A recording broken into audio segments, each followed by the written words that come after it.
In this PowerPoint, we'll be discussing various forms of sexual coercion, including intimate partner violence, what is referred to as IPV, sexual assault, and rape. So here's the overview. We'll talk about how people end up in violent relationships, some of the statistics on the seriousness of the issue, types of violent relationships, making sense of IPV, leaving an intimate terrorist, which I'll define for you, support services, shelters, warning signs. And then we'll talk about sexual assault and rape, some statistics, what to do if you've been assaulted, and how to help others. So intimate partner violence is a very serious issue. Sometimes you have probably heard of this as either domestic violence, relationship violence, partner abuse, domestic abuse, spousal abuse, even battering is sometimes used as a term. There are lots of different terms, and that's important to know if you ever do research on this topic, because the terms matter. You won't find things if you don't use the right terminology. But generally, we try to use IPV, which does encompass everything. So even people that aren't married, people that are dating, and also partners of the same and opposite sex. So how do people end up in violent relationships? I like to start with this topic because a lot of times people really think, my students in particular, there's no way they're going to end up in a violent relationship. In fact, if I ask them to raise their hand if they think they're going to, when we're in class, almost all of them will raise their hand like, no, I don't. And I think that's interesting because we're not prepared for it. And so that's an important point to remember. When it does happen, honestly, people don't really know how to deal with it. That men and women both, they're not prepared for it, they're not expecting it. Relationships don't start out violent. There are some warning signs we'll talk about, but typically it's a relationship and it may move quickly, but usually both people say they're in love and they're happy, and then you'll see evidence of some type of abusive behaviors down the line, but by then the person's already involved in the relationship and it's hard to get out. If you've ever tried to leave any relationship, a friendship, even like a hairdresser relationship or changing babysitters, it's not easy to do that. And some people will do anything to avoid having to do that. So just keep that in the back of your mind. One of the main reasons that people aren't prepared is due to the types of stories that were read to as children. And I'm not trying to knock fairy tales. I love fairy tales. I love movies about fairy tales. But I am trying to say that the kind of stories that we read to children always have a happy ending. And Prince Charming, sometimes he can be portrayed as kind of controlling. He always takes charge, he saves the day, swoops in, he's the hero. And so it's not really unusual for people to expect their partner to be like that. But we don't expect Prince Charming to be a son of a bitch that hits. So when it happens, it can be very confusing. So how big is this issue? Well, every 9 seconds, a woman in the United States is assaulted by her partner. Every day, 4 women are murdered by a boyfriend or a husband in the United States. Experts indicate that 1 in every 4 women will be victimized by some form of IPV at some point in her lifetime. And almost a third of female homicide victims are killed by their intimate partner. 76% of females that were killed by their partners were first stalked by the person that killed them, which is why stalking is such an important behavior to pay attention to. Most women that end up being killed by their partner are in the process of leaving the relationship or have already left the relationship. So 75% of women that are killed by their partner are taking steps to leave or have already left the relationship, indicating that this is actually a really dangerous time for women. And so you have to be careful. Can't just get up and leave. There are steps that have to be taken. There are agencies that can go over safety planning with victims and how to do that, how to get out safely without putting other people at risk. More statistics. Women of all races are equally vulnerable to violence by an intimate partner, as are women of all socioeconomic statuses and women of all levels of self-esteem. You see a lot of women in lower socioeconomic statuses seeking help from local agencies because they don't have the financial resources to get help on their own. If somebody is from a higher SES, socioeconomic status, they oftentimes have more resources and have more choices about how they can get out. Sorry, a little stuffed up. So that's another thing to be, thinking about, considering. The self-esteem thing, I hate. It's my biggest pet peeve, is when somebody says, well, it's women that have low self-esteem that get into violent relationships. That's actually not true, and there's not research to support that. What there is research to support is that after being in a violent relationship for a number of years, the self-esteem does take a hit. And that's where that stereotype began. But it has nothing to do with somebody's self-esteem in the beginning. It can be battered over time. 3/4 of lesbians report they have defended themselves or fought back against an abusive partner. 1 out of 14 men has been physically assaulted by a current or former female partner. 40%, so almost half, of gay and bisexual men are abused by an intimate partner. And we need to remember that men are less likely than women to seek assistance for IPV, so these statistics concerning men may not be entirely accurate. The issue could be much bigger than we think, but without the research, the crime statistics, we can't say that with confidence. Okay, so what is violent behavior? It encompasses more than just physical violence. There can be emotional, mental, sexual, stalking, control tactics, destruction of property or pets, and even spiritual abuse. Physical abuse, of course, is anything physical. Punching, hitting, kicking, choking, beating up, using a weapon, even holding somebody down or refusing to take them to get treatment if they need help, if they're sick or injured. Emotional and mental abuse is more verbal. It's using words of hate and name-calling and convincing somebody they're crazy and they're overreacting to the abuse in the relationship. This is where the self-esteem takes a hit. They may be told they're stupid and dumb, fat, no one's ever going to love them, they're gross, they're just not good relationship material, and they have to stay in the relationship if they want to be with somebody. Sexual behavior, violent behavior, includes sexual assault and rape. We'll talk more about that at the end of this PowerPoint. It can also include having intercourse with somebody that's not even conscious, making a partner do things sexually that they are not comfortable with. So anything that's sexual and that is forced is considered a violent sexual behavior. Stalking, I think most of you are familiar with that. With cell phones, stalking has taken on a whole new level.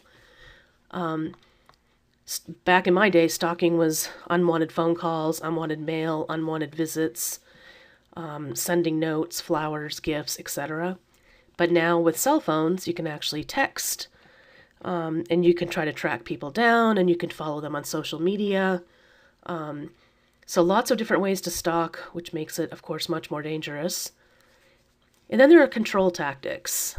These are tactics that somebody uses against a partner to try to control everything they do. It can be financial control, so controlling how much money they actually have. Even if they work, they may have to give some money to their partner if he's abusive or she's abusive.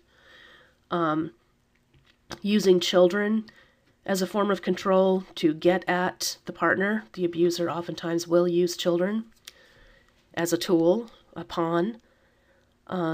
Also using threats, using sexual and physical violence, using intimidation, trying to convince somebody that they're crazy, so that if they say, well, I want to talk about this, what's been going on. Oh, there's nothing going on, nothing to worry about. Even using the male hierarchy in society, so male privilege, which can allow men to support their behavior by saying, I'm the man, I'm supposed to be in charge, you have to do what I say. So lots of different control tactics. They may come in various forms, but at the heart, it's all about control and manipulation. and coercion. And once you understand that, you recognize it when you see it. The destruction of property or pets is just that. Many abusers will threaten to destroy things, including pets, in order to control their partner. And many women have indicated they've stayed in an abusive relationship because of pets. They've either seen the pet abused or seen a pet killed by their partner, and they don't want that to happen again. Shelters won't take women and children if they have a pet. They'll take the women and children, but not the pet. So it can be difficult if she's trying to get out and there are pets involved. She may have to make the choice to leave the pet, or sometimes battered women's organizations have foster families that will take on pets while women and children are in shelter. And then finally, spiritual abuse. This is not a new type of abuse, but it's a new behavior as far as listing abusive behavior. So using religion to justify abuse, using the Bible or beliefs and saying I'm allowed to do this because I'm your husband. Devaluing somebody's spiritual beliefs, not allowing them to observe spiritual holidays or events, destroying spiritual items, anything to do with spirituality and religion, and using it as a way to control somebody. So I've been mentioning that women can be perpetrators. We went into that with statistics earlier. And I just want to be clear about this so that you guys are clear. So research has indicated that women are just as aggressive as men when it comes to the frequency of sexual assaults, and that sometimes women even use more severe physical violence against partners than men do. Sometimes women are the only ones that are aggressive in their intimate relationship, so the argument that she's only using it to protect herself isn't accurate for all situations. And we also know that lesbian couples engage in relationship aggression where there's no men in the relationship. There are a number of reasons for this, and if you think about this really carefully, it makes sense. When I indicated that sometimes women use more severe forms of violence, even are more likely to use a weapon than men, there's a huge size and muscle differential between men and women most of the time. So men are much stronger than women on average. She needs a weapon and she needs to use more severe forms of violence if she is becoming violent toward her partner, whether it's for self-defense or whether it is just straight out abuse. So that makes sense. But the most important thing to remember is that women are more likely to be injured or killed. And I can't emphasize this enough. So if you're going to talk about men and women using aggression at equal rates, you must always follow up with ethically. You must always follow up with, but women are more likely to be injured or killed. And that's a critical point, and that's why we have resources for women. So some other gender differences that I think are important. Women are more negatively affected than men when they are the victim. So the effects on the victim are worse for women compared to men. And women are affected more negatively even when they are the perpetrator. So when they're the one doing the abuse, they report emotional distress about it. They know it's wrong. They don't like it. They're not comfortable in that position. They may feel they don't have any other choice sometimes, but that's another issue. The point is, even when victimized or perpetrating, women suffer more. Women are less likely to be the only aggressor in the relationship, also important. And they're more likely to use violence only after their partner has used psychological, physical, or sexual aggression against them. So these are important differences. You can't just throw everybody in one pot and say it's all the same, because it's not. And Mike Johnson came up with a typology that helps explain some of these gender differences. And he went so far as to say that the research that was being conducted and that's being published as early as the 1970s was looking at two very different types of samples.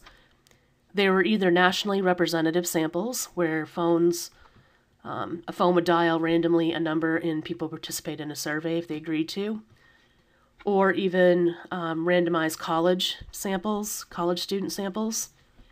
And then there were the women that were seeking shelter or services from battered women's shelters. And Mike Johnson pointed out, you can't take all those people and put them in the same category because you're talking about very different types of samples. And he pointed out that probably in the nationally representative samples, and this has since been supported with research, but at the time it was a theory, that situational couple violence is what was going on when it showed that men and women were perpetrating violence at equal rates. And then if you looked at the shelter samples, you were finding intimate terrorism and violent resistance. So let's define what these are. Situational couple violence is the type of violence that's used only in the context of a fight or an argument, and there are no controlling behaviors that accompany this violence. Males and females are equally likely to perpetrate situational couple violence, and it can be unidirectional or bidirectional, meaning one or both can be involved. I put only in fights in pink.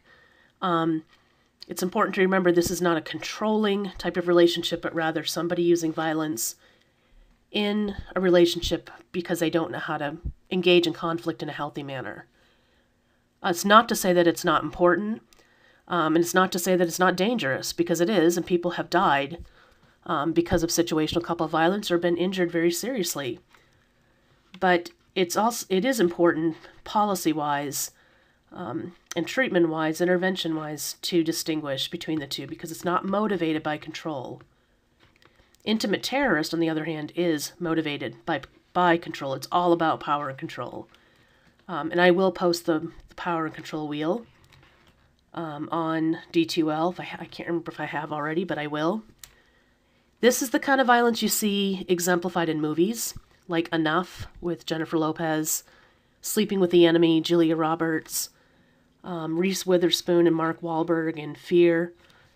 You see this exhibited a lot in extreme examples, but it doesn't have to be extreme, and it doesn't have to include physical violence.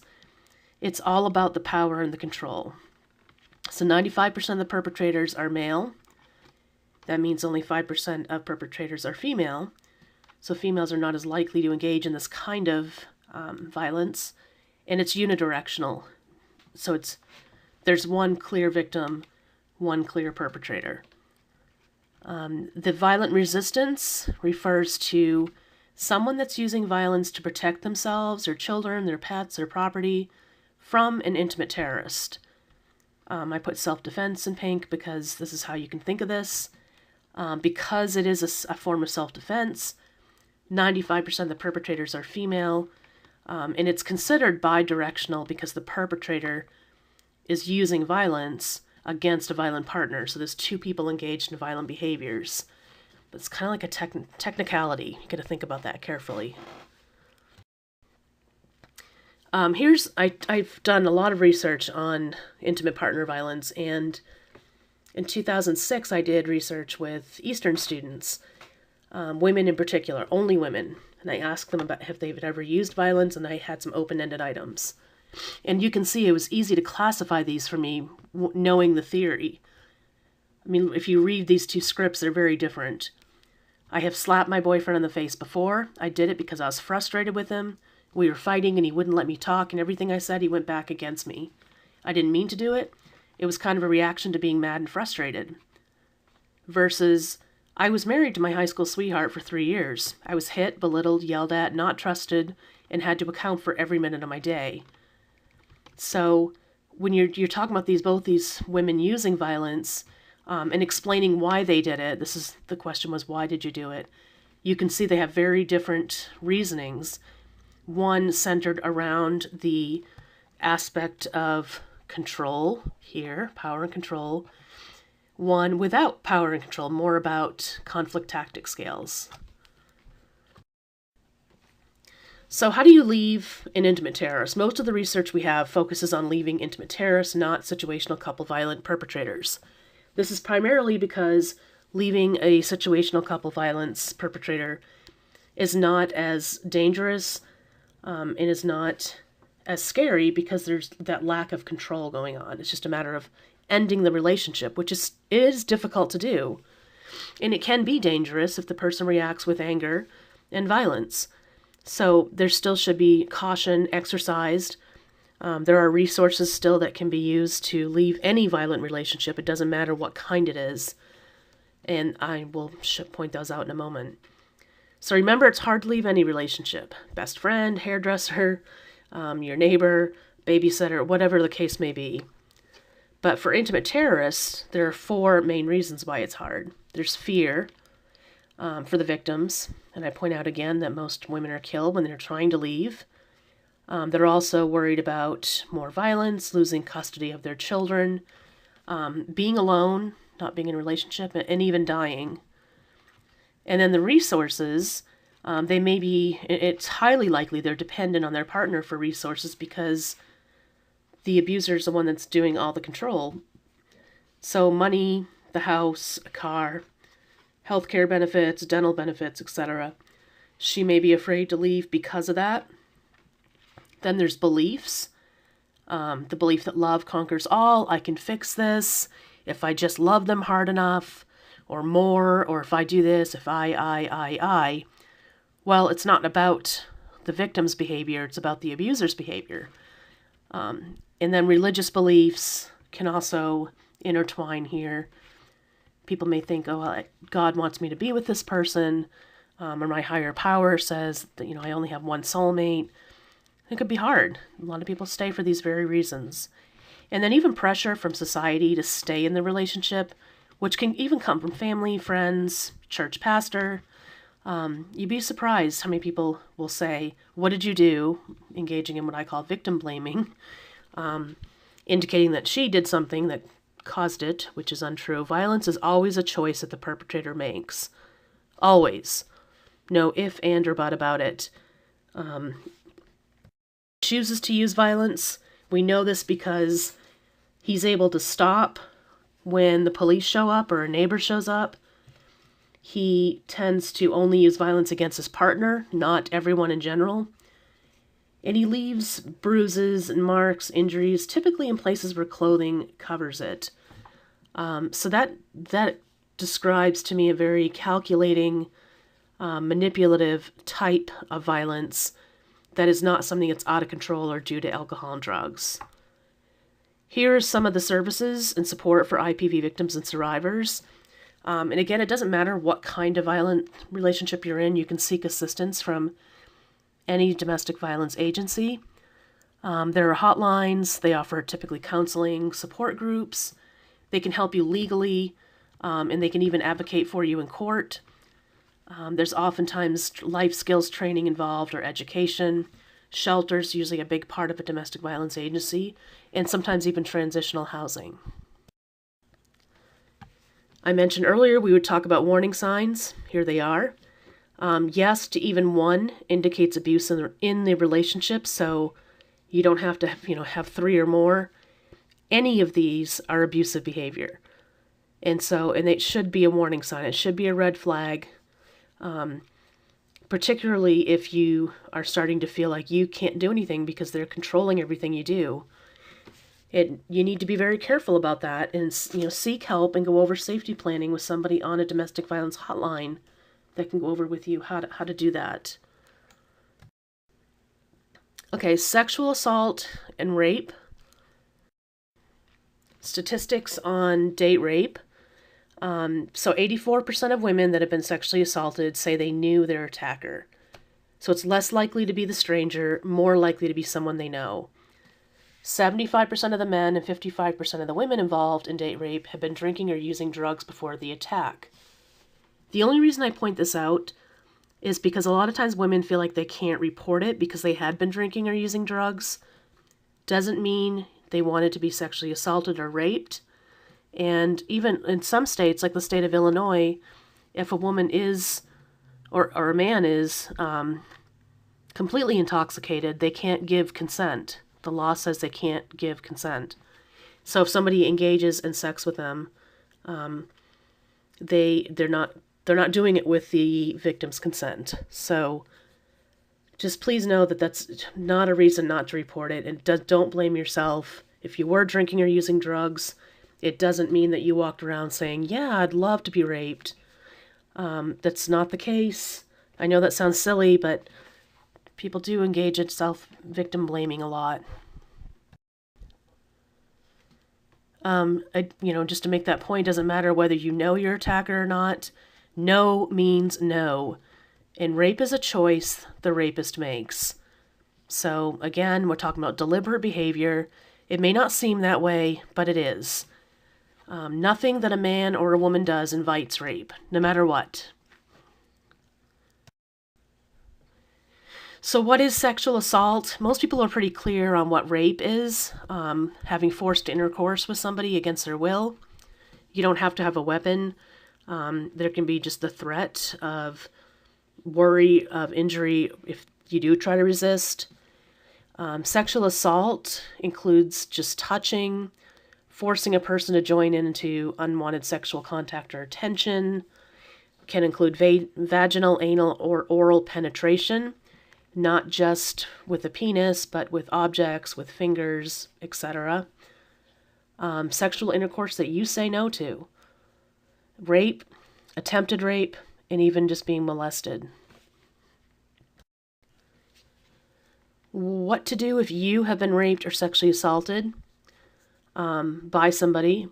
Know that the rape or assault, and it should be stranger too, not just friend, date, partner.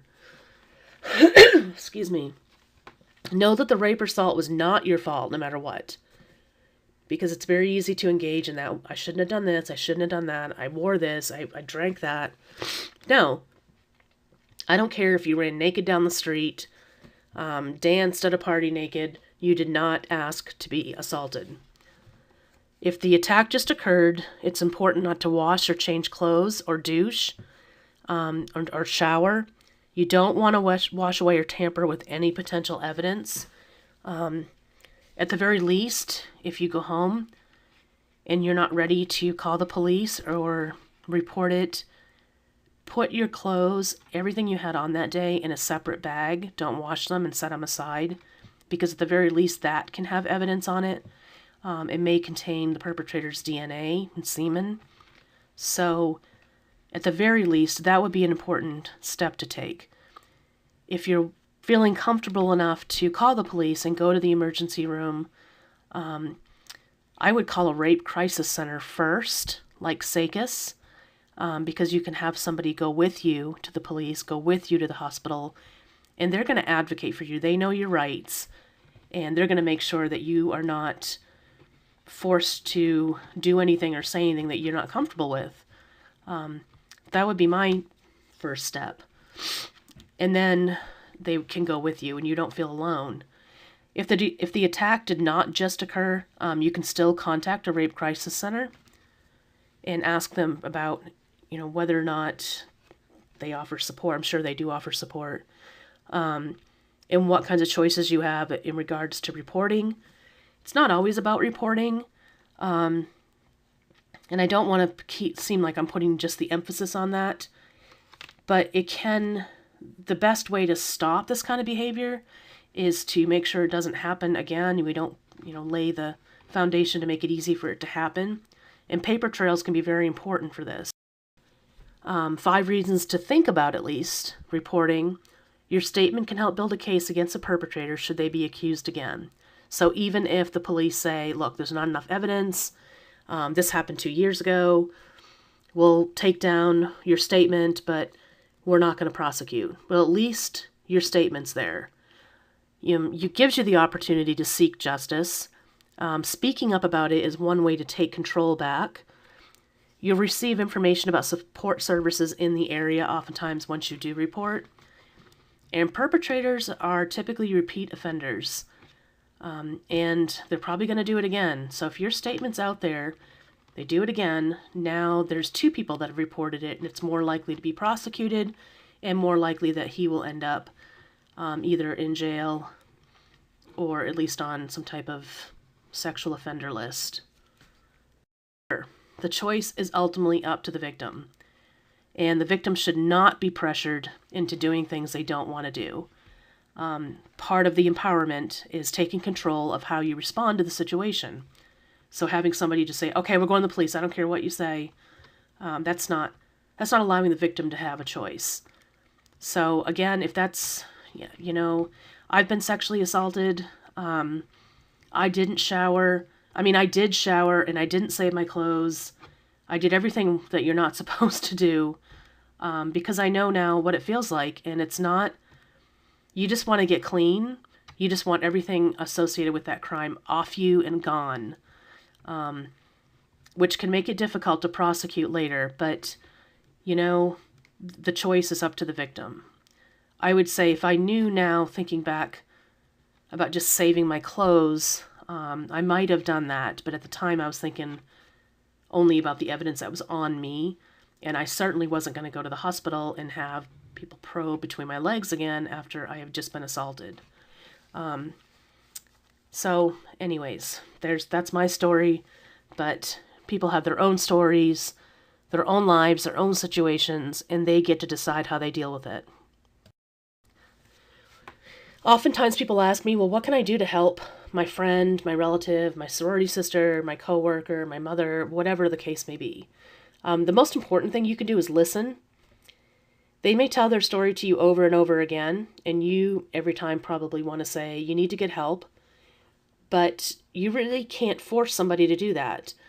So what you can do is you can listen. You can reassure them that it wasn't their fault no matter what they tell you. Don't be judgmental. Don't ask what they did, what they were wearing, where they were, why they didn't do this. It's not about you're asking the wrong questions. It's not about what the victim did. It's about what the perpetrator did. Let them know if you're aware of resources like SACUS, let them know about it.